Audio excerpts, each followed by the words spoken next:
At ayun na nga mga par, inaya nga pala ako ng mga kaibigan ko na pupunta nga pala kami ngayon sa Calamba. Mamamasyal nga daw pala kami at ililibre nga pala nila ako sa kakainan namin. Ay sana all.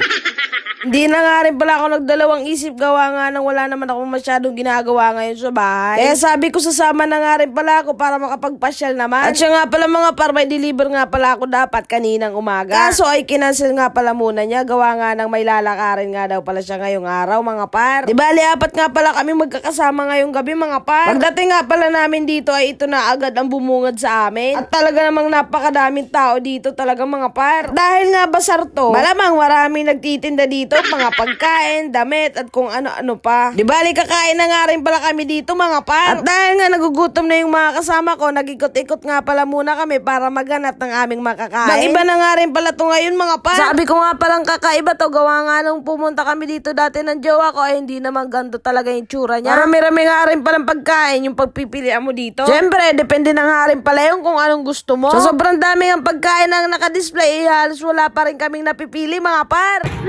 Par, saan ka dito? Single, matatapang kaibigan? Option lang? Pinuyat lang. Minahal.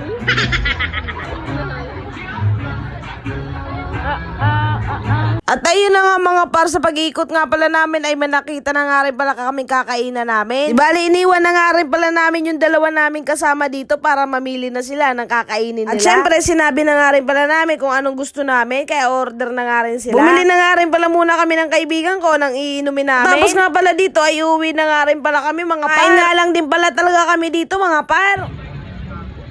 Habang nasa biyahe nga pala kami mga par, ay napansin ko yung dalawa hindi nga pala nakasunod sa amin. Kinabahan nga pala ako dyan mga par. Sabi nga pala ng kasama ko, nagchat nga pala yung kasama namin. Diretso nga din daw pala kami ngayon sa Tagaytay. Ay kain naman talaga, iba din talaga ang trip nitong mga kasama ko mga par. Di bali pupunta nga pala kami dito sa Sky Ranch. So pagdating nga pala namin dito mga par, ay sarado. Tinanong ko nga rin pala yung mga kasama ko kung anong gagawin namin dito sa Tagaytay. Sagot naman sa akin mga par, ay magkakape nga lang daw pala kami dito. Ay kain naman, Tagaytay pa talaga.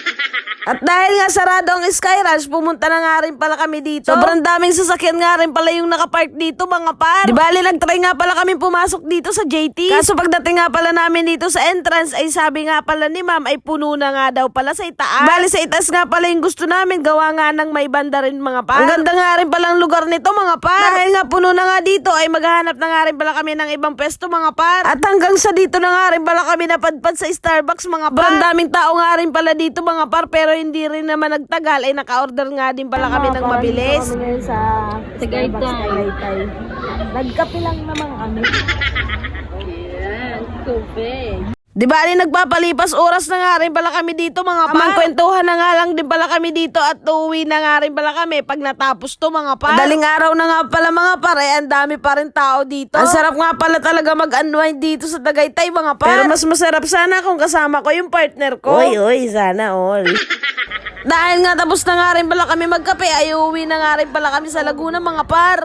Yun lang, salamat sa panunod.